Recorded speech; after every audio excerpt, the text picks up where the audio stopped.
반갑습니다. 칠칠입니다. 핵심은 에너지입니다. 에너지. 그 수많은 형태와 종류의 에너지가 있는데 우리 삶에서 가장 중요한 단어 하나를 얘기하라 그러면 에너지. 이 에너지가 굉장히 중요합니다. 그래서 에너지하고 파워는 좀 다른데 이 에너지를 단위 시간당 곱하면은 그게 파워가 되는 거예요. 그래서 좀 에너지하고는 조금 뭐 다른 개념인데 어쨌든 우리가 이 에너지가 중요한데 어, 우리 몸도 마찬가지예요. 우리 몸에서 에너지가 생성되지 않으면 그냥 가는 겁니다. 이 에너지는 지구 환경하고 우리 생명, 뭐 돈, 이런 거랑 다 연관이 지금 굉장히 밀접한데 우리 전 세계적으로 에너지 사용량의 약 40%가 이 건축물에서 소비를 하게 돼요. 그래서 이 건축물에서 소비되는 에너지를 줄이려고 많이 노력을 합니다.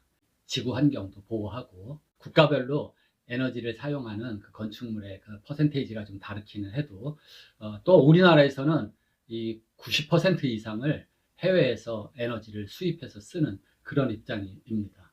그래서 여러 가지 뭐 이런 거를 다 정말 이제 생략하고 중략하고 어, 지금 우리 이제 일정 규모 이상의 공동주택에서는 열회수 환기 장치 이거를 적용함으로써 이제 에너지를 좀 줄이겠다 하는 것이 우리나라의 입장이고 또 세계적으로도 마찬가지고 국토교통부에서 다 그 기준들을 정해놨습니다. 건축물에서 에너지를 줄이는 절감하는 그러한 뭐 여러 가지 시도와 요소들이 많지요. 뭐 설비 부분, 전기 부분, 뭐 환경 부분에서 여러 가지가 많은데 그 중에 그 작은 하나가 열외수 환기 장치라고 해서 우리나라가 사계절이잖아요. 그러면은 겨울에는 난방 에너지가 필요하고 여름에는 냉방 에너지가 필요합니다. 그럴 때 우리가 환기를 해야 되잖아요. 환기. 그러니까 이 사람이 호흡을 통해서 이런 공기에 어떤 질이 영향을 주기 때문에 그래서 이제 환기를 하는 겁니다. 근데 이제 환기가 과거의 개념하고는 조금 이게 뭐 달라져 가지고 굉장히 좀 애매하고 어떻게 보면 딜레마에 빠진다. 자, 환기를 위해서 환기라는 건 바깥 공기가 질이 좋다는 거죠. 예, 그래서 환기를 함으로써 이제 실내 공기를 내보내고 신선한 외기를 도입하는 건데 요즘에는 실외 공기, 그 대기 공기가 뭐 미세먼지니 뭐 이런 걸로 인해서 굉장히 문제가 되고 있습니다. 요즘에는 문을 닫고 환기하자 이런 게 있어요. 그거를 해결해 줄 수 있는 게 열외수 환기 장치죠. 이런 그림은 그 열외수 환기 장치 이런 거를 이제 제조하는 뭐 메이커 측에서 만든 이런 그림 같은데 이런 걸 보면은 우리가 문을 닫고 환기를 하는데 이제 문제는 우리가 요즘 같은 가을 또는 이제 봄에는 이 바깥 공기가 시원하고 좋죠. 그래서 미세먼지가 많지 않은다면은 그냥 창문을 활짝 열어서 환기를 시키면은 굉장히 실내가 쾌적한 그러한 이제 온열 환경을 갖게 되는데 어쨌든 이제 사계절 중에 겨울에는 난방 에너지가 필요하고 여름에는 냉방 에너지가 소비가 되는데 여기서 이 데펴진 공기 겨울 같으면은 난방이 된 이 공기를 환기시키면은 또 차가운 공기가 들어오니까 그만큼 또 온도를 올려야 되고 이래서 에너지가 낭비되는 거예요. 그러니까 여기 이제 그림에 보시듯이 이게 이제 열에서 환기 장치, 그 이제 박스의 모형인데 바깥에서 들어오는 겨울을 기준으로 생각해 봤을 때 차가운 공기가 들어오면서 들어온 만큼 또 실내 공기 나가잖아요. 이 나갈 때 더운 공기가 들어오는 찬 공기를 데펴주는 열 교환이죠. 그러니까 열 교환 그 박스입니다. 그래서 열을 회수한다 이런 말을 쓰는데 열 회수가 되면서 환기를 하는 거예요. 이 구독자 질문인데요. 구독자 질문. 6년 전 영상입니다. 그래요. 제가 지금 이 영상이 벌써 6년이 됐네요. 이제 신축 아파트에 입주했는데 열 교환기를 돌려도 이산화탄소 농도가 떨어져야 되는데 이산화탄소 농도는 떨어지지도 않고 그래서 다시 뭡니까? 실내에 있는 공기청정기까지 돌려야 된다. 이게 뭐 하는 건지 모르겠다. 그러면서 게다가 이 열애수 환기 장치를 가동했을 때 소음도 나기 때문에 그거 이제 스트레스다. 이렇게 말하자면 뭐 답을 구하는 건 아니고 하소연하듯이 이런 댓글을 구독자분이 보내주셨어요. 이 질문에서 좀 이해가 안 가는 거는 우리가 환기를 하면은 이제 바깥 공기가 들어오고 뭐 열회수를 했던 안 했던 실내 공기가 나가면은 어차피 실내 공기는 이산화탄소가 바깥보다는 높게 돼 있죠. 뭐 식물원처럼 그냥 잔뜩 나무가 화초가 있으면 모를까 우리가 내뿜는 우리가 여기 공기 성분 보시면은 바깥 공기는 질소가 대부분 78%, 그래서 산소가 한 21%, 그 다음에 이산화탄소가 0.03% 정도, 기타 뭐 미세하게 뭐 다른 이제 성분들이 있는데, 그 우리가 중요한 거는 산소 농도하고 이산화탄소 농도입니다. 그러면 그게 우리 폐에 들어와서 낼 숨이죠. 내뱉는 숨에는 산소가 떨어지고 21%에서 한 16%로 떨어지고, 주목해야 될 만한 거는 이산화탄소 농도는 약 4%. 그러니까는 바깥 공기에 비해서 우리가 내뱉는 숨에는 그 농도 차이가 한 100배 이상 나는 거죠. 바깥 공기에는 이산화탄소가 0.03%, 우리가 내뱉는 거는 4%나 돼요. 이산화탄소 농도가. 근데 이산화탄소는 일산화탄소에 비해서 그렇게 뭐 그 직접적으로 즉각적으로 해로운 그런 요소는 아닌데, 우리가 실내 건축, 실내 공기 질 이런 거를 평가할 때 이산화탄소 농도를 이렇게 주목을 합니다. 근데 구독자 질문에서는 환기 장치를 돌렸는데도 이산화탄소 농도가 뭐 바뀌질 않는다. 예? 이산화탄소 농도가 떨어져야 되는데 바뀌질 않는다. 그랬을 때는 이 환기 장치가 무슨 고장이 났던지, 아니면 환기 장치의 뭐 그 배관 그게 뭐 어떻게 잘못됐던지, 어디가 막혔다든지 그렇게 의심이 돼요. 우리나라는 이제 사계절이 있는데, 그쵸, 이제 여름하고 겨울은 에너지를 위해서 그런 회수해서, 여름 회수해서 세이브를 시켜야 되겠다, 이것도 있지만은 이 중간 계절, 요즘 같은 가을이나 봄에는 정말 창만 열어도 환기가 잘 되는 거예요. 그래서 여기 표에 그림에서 보시듯이 우리가 실내에서 일어나는 여러 가지 그 오염 물질들 뭐 이런 것들이 뭐 여러 가지가 있고, 또 우리가 요즘에 애완견이나 뭐 고양이 같은 거 키우는 분들은 그런 동물에서 또 일어나는 여러 가지 오염 물질이라든지 알러지 유발 요소들이 나타나는데, 이게 이제 환기를 해야 되는 그러한 이유가 되는 겁니다. 그래서 건축물, 이 건축법 기준에도 보면은 특히 많은 사람들이 모이는 그런 데는 이 공기 질 확보를 위해서 몇 회 정도 환기를 해줘야 되는 그러한 이제 기준들이 있어요.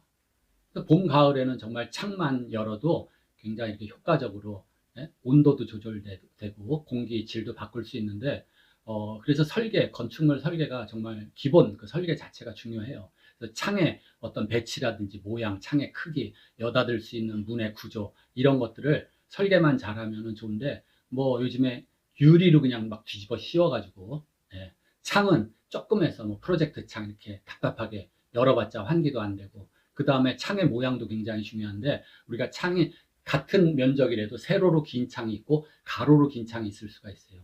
그래서 우리가 자연 환기 중에 이 중력식 공기의 밀도 환기는 세로로 긴 창을 했을 때는 공기 밀도가 낮은 위쪽에서는 바깥으로 나가고, 또 공기 밀도가 높은 공기는 밑으로 해서 이렇게 자연 환기가 또 잘 되게 돼 있는데, 그 중간 정도의 위치, 그러니까 천정고가 예를 들어서 3m다. 그럼 1.5m 정도 부분이 요 이제 중간 부분인데, 거기는 밀도 차이에는 환기가 안 된다고 봐야 돼요. 근데 대체적으로 오피스 빌딩이나 뭐 요즘에 새로 짓는 아파트도 그렇고, 그 부분에 조그만 그냥 이런 프로젝트 창 같은 거 활짝 열리지도 않죠.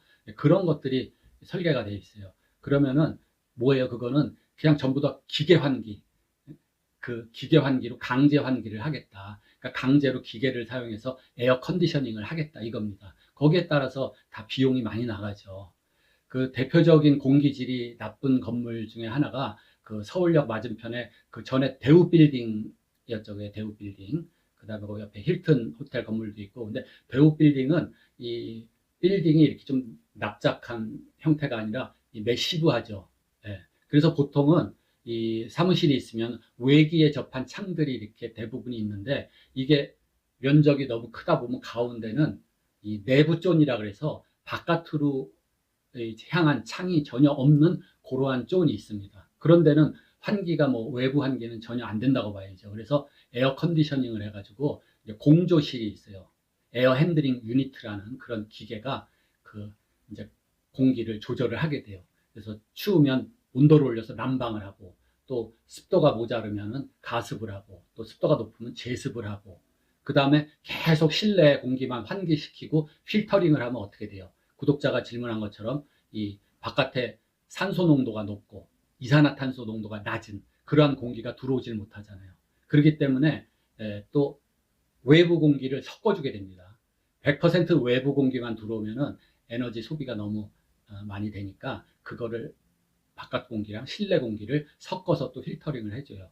근데 건물 운영을 하면서 바깥 공기를 또 너무 집어넣으니까 이 난방비가 겨울에 올라가니까 바깥 공기는 조금 넣고 실내 공기를 계속 그냥 환기를 그냥 순환을 시키는 거죠. 그러다 보면은 공기질이 너무 떨어져 가지고 지금은 어떤지 모르겠어요. 과거에 내 이제 친구들 보면은 대우 빌딩 거기 근무하는 친구가 있었는데 막 들어가서 막 호흡기 감기처럼 기침 나고 눈 따갑고 그러한 홍역처럼 한 달 정도 거기에 적응이 돼야 된다 그럽니다.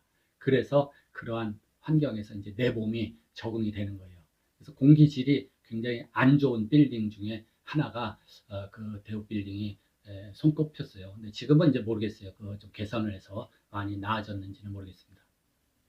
이 구독자분 중에서 질문한 그 내용에 대해서 명확한 해결책은 제가 이렇게 말씀드리기가 좀 어려워요. 근데 이 열애수 환기 장치의 그 문제점, 그 지금 제 6년 전 그 열애수 환기 장치에 대한 영상을 보고 질문을 하신 거고 댓글을 올린 건데, 이 문제점은 첫 번째가 뭐냐면은 에너지 절감되는 거에 대비해서 우리가 뭐 가성비라 그러죠. 설치비가 굉장히 비쌉니다. 예를 들어서 열애수 환기 장치를 통해서 에너지 절감되는 게 연간 뭐 3만 원이다. 이게 생각보다 그렇게 많이 절감이 안 됩니다. 왜냐하면은 거기에 전기료가 들어가죠. 그 다음에 그 필터를 또 주기적으로 갈아줘야 돼요. 필터를 안 갈아주면은 필터 자체가 또 오염원이 됩니다. 적절한 시기에 바로바로 갈아줘야지 거기에 또 곰팡이도 낄 수가 있고 또 그 필터 자체가 오염이 될 수가 있어요. 연간 에너지 절감이 3만 원이다. 근데 이 열애수 환기 장치 한 세트를 설치하는데 뭐 예를 들어서 100만 원이다. 그러면은 이거를 100만 원을 회수하려면 한 33년 동안 이걸 가동을 시키면은 100만 원 세이브가 될 것 같아요. 이제 그런 점 한번 생각해 보셔야 되고, 그 다음에 이제 질문에도 여기 나왔지만은 소음이 있습니다. 요즘 제품들이 이제 자꾸 개선이 돼서 소음을 좀 줄이기는 해도 그 안에 뭐가 들어있어요? 이 팬이 들어있어요. 팬. 시로코 팬이라고 이 바람개비 같이 이제 돌아가는 게 들어있는데 거기서 소음이 안 날 수가 없어요. 근데 주로 어떻게 돼요? 낮에는 별로 모르겠는데 밤에 이제 고요한 시간에 그 환기장치가 가동을 하면은 그 소리가 이 천장으로 배관이 다 돼 있거든요. 그게 꽤 거슬립니다. 그래서 저처럼 좀 무딘 사람은 괜찮은데 그 좀 소리에 예민하신 분들은 그게 또 스트레스가 될 수가 있어요. 그리고 이 필터도 또 주기적으로 갈아줘야 되는데 필터 가격도 이게 만만치가 않습니다. 그 다음에 이게 번거롭잖아요. 그거를 뭐 일일이 이렇게 체크해서 또 주기적으로 갈아주는 것도 또 불편하고 또 필터 가격도 만만치 않고 그 다음에 필터가 또 오염의 원인이 될 수가 있다 그랬죠. 이런 문제점들을 호소하는 이 댓글이 굉장히 많아요. 그럼에도 이제 불구하고 이제 요 장치를 만드는 메이커 측에서는 이러한 공기 오염과 뭐 실내 공기 오염, 외부 공기 오염을 굉장히 부각시켜 가지고 열애수 환기 장치가 꼭 필요하다. 또 우리 제품을 좀 써달라. 뭐 이런 의미에서 이제 이런 그림 같은 거, 뭐 도표 같은 거, 또는 이런 뭐 여론조사 같은 거 이런 거를 만드는데 그거는 조금 감안을 해봐야 될 것 같아요. 자, 내가 뭐 돈이 어마어마하게 많아요. 예? 근데 나는 좀 건강을 유지하고 장수를 하고 이 좋은 퀄리티의 공기를 마셔야 되겠다. 예? S그룹 회장님처럼 집안의 공기 질을 정말 중요시하고 예? 우리는 조상부터 예? 이 호흡기가 안 좋은 유전자를 가졌기 때문에 정말 공기 질이 중요하다. 그래가지고 뭐 에어 컨디셔닝 하는데 비용을 많이 써요. 어느 정도냐면 한 달 전기료만 해도 제가 알기로 한 2천만 원이 넘어가고 그건 순수한 전기료죠. 거기에 필터 갈아야죠. 그 장비들을 다 유지 관리해야죠. 그러면 돈이 엄청 많이 들어가죠. 근데 이거는 뭐 정말 특정한 어떤 그냥 그 부자들이나 그렇게 해서 아낌없이 그냥 돈이 얼마가 들든지 간에 내 건강과 수명 연장을 위해서 그렇게 하는 거는 이거는 뭐 특별한 경우니까 예외로 치고 또 어떤 분들은 이제 뭐 은퇴도 하고 그러니까는 이 탁하고 이러한 오염된 공기를 떠나서 교외로 나가서 맑은 공기를 마시면서 살자. 우리가 물은 생수 뭐 사다가 뭐 요새 전화만 하면 그냥 오잖아요. 주문만 하면 배달이 되고. 그래서 물은 좋은 물을 마실 수 있다 할 수 있지만은 이 공기는 그렇지 않잖아요. 사다 어떻게 먹을 수도 없고. 그래서 교외로 전원으로 또 이사 가시는 분도 있어요. 근데 자칫 잘못하면은 이 청정 공기 마시고 장수하려다가 그런 또 전원 생활도 만만치 않게 스트레스가 오는 경우가 있습니다. 그래서 오히려 수명이 단축될 수도 있다. 그래서 현실은 대부분의 제가 알기로는 저도 이제 열애수 환기 장치를 집어넣은 그 신축 건물들 많은데 저 최근에 또 물어보면은 그 사용을 안 한대요. 다 그냥 전원을 꺼놓고 삽니다. 꺼놓고 살아요. 그래서 이게 뭐 진짜 소탐 대실이라는 얘기가 생각나는데 그 어떤 환기 열애수를 해서 에너지를 세이브할 수 있는 그거를 포커스 맞춰서 에너지를 세이브해서 비용을 절약하는 그거만 생각하다 보니까 오히려 그 장비값도 비싸고 필터 값도 비싸고 더 큰 거를 잃을 수도 있다. 요즘에 이제 자동차 스탑 앤 고라는 그런 시스템 있잖아요. 공회전 아이들링 하는 뭐 기름을 아끼겠다 그래서 뭐 이렇게 정차하면은 신호등이나 정차하면은 자동으로 엔진이 꺼지잖아요. 근데 거기서 뭐 휘발유나 디젤을 아낄 수 있는 건 있지만은 그 잦은 반복으로 섰다 갔다 온 오프 하면서 그 스타트 모터라는 게 있죠. 스타트 모터 또는 거기에 따른 뭐 배터리의 성능 감소, 그다음에 그 이 플란자라는 것이 디젤 같으면 플란자라든지 점화 플러그 이런 것들로 또 데미지가 많이 간다 그래요. 그래서 수명이 적어져요. 그러면 기름값 연간 한 뭐 5만 원이라고 쳐요. 5만 원 아끼려다가 그런 거 고장이 빨리 일어나면 50만 원, 뭐 이런 식으로 그 목돈이 들어가는 겁니다. 물론 자동차 메이커 측에서는 국토교통부에서 요구하는 그러한 연비 이런 것도 맞춰야 되고 또 소비자한테도 이 차는 연비가 좋다. 그래서 이런 것들 좋은 거를 부각시키는 역할도 할 수 있지만은 또 그러한 이면에 오히려 다른 중요한 비싼 부품이 빨리 망가질 수도 있다. 이겁니다. 이 환기 문제는 건축물 우리 이제 주택의 기밀도라 그러죠. 기밀도. 이 밀봉한 상태, 특히 창에서의 그 밀폐율, 그게 굉장히 좌우를 하는데 이 창이 요즘 창들은 시스템 창이고 뭐 해서 이 밀폐성이 굉장히 좋아졌어요. 그래서 이 에너지 손실이 적다. 좋게 말하면 그거고 좀 나쁘게 말하면은 이 자연 환기, 우리가 틈새 바람이라고 그러죠. 극간풍이라고 그러는데 그 자연 환기율이 좀 떨어져요. 그럼에도 불구하고 창이 이렇게 발달을 해도 미세하게나마 이 자연으로 창 틈을 통해서 문 틈을 통해서 또 다른 틈을 통해서 이 환기가 꽤 많은 양이 환기가 됩니다. 그래서 뭐 예민한 분들은 뭐 자꾸 창을 열어서 환기를 해야 된다는데 꼭 그렇게 안 하더라도 어느 정도의 환기가 되기 때문에 실내에 뭐 산소가 모자란다든지 이산화탄소가 너무 높아졌다든지 그래서 이렇게 뭐 건강상 큰 문제가 되지는 않을 것 같아요. 그러면은 환기 일회가 뭐냐? 그러면 이 공간 안에 있는 이 부피의 공기가 다 바깥으로 나가고 새 공기가 바깥 다 들어왔다. 그러면 일회 환기가 돼요. 그거를 시간당 환기 횟수로 우리가 그 건축 규정에 정해놓은 게 있는데 그게 이제 환기의 개념입니다. 예를 들어서 이 방의 크기가 3m에 3m에 높이가 3m다. 그러면 어떻게 돼요? 27 입방메타죠. 27 입방메타. 그게 이 방 안에 27 입방메타가 전체 용적이 되는 거죠. 용적. 그러면 우리가 기준을 정해놓은 이제 한 사람당 1시간당 필요한 공기량, 즉 필요한 환기량이 얼마냐면은 30 입방메타입니다. 그러면은 어떻게 돼? 이 방이 거의 30 입방메타, 27 입방메타니까 1시간에 한 번 공기가 이렇게 바뀌면 되는 거예요.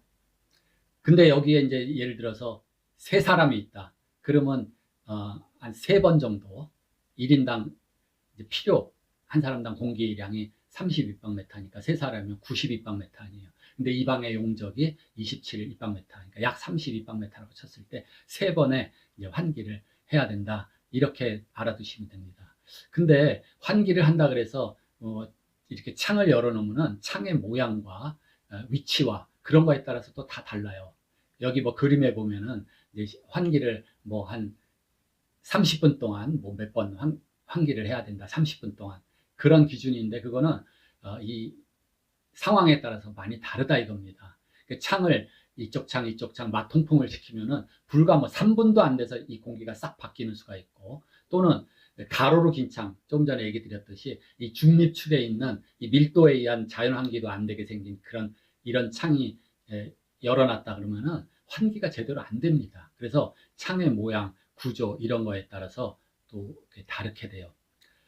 그럼 예를 들어서 또 강당에 한 30명이 있다. 그러면 1인당 필요한 게 1시간당 30 입방미터 아니에요? 그러면 300명이 있으니까 900 입방미터가 필요하죠. 900 입방미터. 근데 예를 들어서 이제 방 크기가 가로 10m, 세로 10m의 높이가 3m면 용적이 어떻게 돼요? 그 강당 용적이 30명이 있는 강당 용적이 300 입방미터가 되겠죠. 그러면 30명이 1인당 30 입방미터씩 필요하니까 900 입방미터의 공기가 필요한 거죠. 근데 방 크기는 300 입방미터다. 그러면 1시간당 3번을 환기를 하면은 900 입방미터가 이제 공급이 된다. 이런 개념으로 생각하시면 돼요.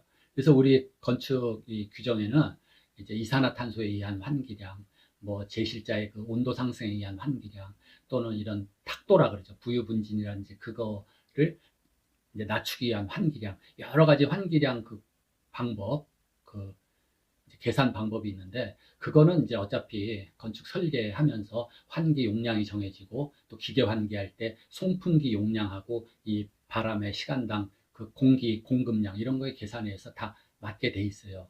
그래서 대중이 많이 모이는 데라든지 극장, 영화관, 뭐 강당 이런 데하고 또 지하 공간 있죠. 그런데 또 용도별로 주차장 이런 데는 환기 그 양이 환기 횟수가 다 정해져 있습니다. 그래서 질문하신 분은 자 이제 기왕에 새 아파트에 열애수 환기 장치가 있고 이걸 가동을 해보려니까 소음도 나고 또 보니까 이산화탄소 농도도 안 떨어지고 그러니까 이게 참 애물단지입니다. 애물단지.